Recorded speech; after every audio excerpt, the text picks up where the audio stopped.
Itu yang paling menarik sekarang ini adalah kasus bahwa Bashar al-Assad tiba-tiba muncul di Rusia dan dia menyerahkan kekuasaan dan jabatannya kepada Perdana Menteri tanpa babu, tahu-tahu hilang begitu saja. Ini sekaligus menunjukkan bahwa apa yang dikatakan oleh banyak orang sebelumnya, di Suriah itu telah terjadi suatu nepotisme, di mana Hafiz al-Assad berani menyerahkan kekuasaan kepada anaknya. Sebenarnya dia harus menyerahkan kepada anaknya yang lebih tua, tetapi rupanya anak yang lebih muda yang pernah sekolah di Inggris sebagai seorang dokter itu yang mendapatkan kekuasaan untuk meneruskan jabatan sebagai kepala negara. Ini menarik.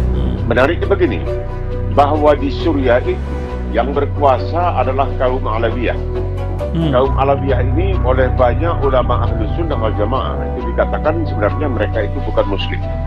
Mereka itu tidak diketahui apa agamanya, begitu campur baur. Mereka merayakan ini, merayakan itu dan lain sebagainya. Dan mereka jumlahnya tidak sampai 3 juta orang, tapi bisa berkuasa.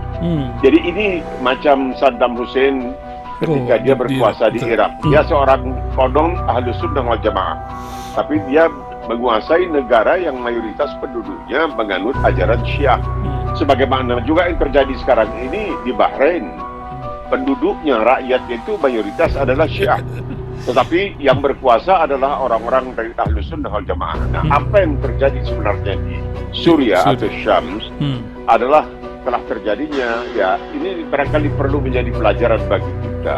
Adanya korupsi yang sangat luar biasa di kalangan tentara yang telah dinaikkan gajinya tetapi tidak disalurkan oleh petinggi-petingginya kepada tentara yang harus berjuang untuk mempertahankan negara yang memang sudah peletot-peletot. Karena ini menjadikan suatu ajang pertarungan yang sangat luar biasa. Kita melihat di satu sisi ada kolaborasi, ada kerjasama antara misalnya Rusia dengan Iran, tetapi kemudian nampaknya Iran dalam hal ini kecelik ya, dibikin oleh Rusia.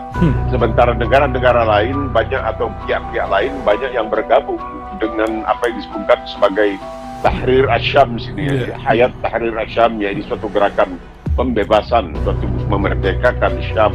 Mereka masih menggunakan istilah Syam untuk Suriah. Jadi kelihatan di sini setelah hampir 13 tahun porak-poranda dengan begitu banyak penderitaan oleh rakyat yang terjadi, dan mereka tidak bisa berbuat suatu apa karena Bashar al-Assad ini seperti ayahnya Hafiz al-Assad juga melakukan pemerintahan dengan tangan besi.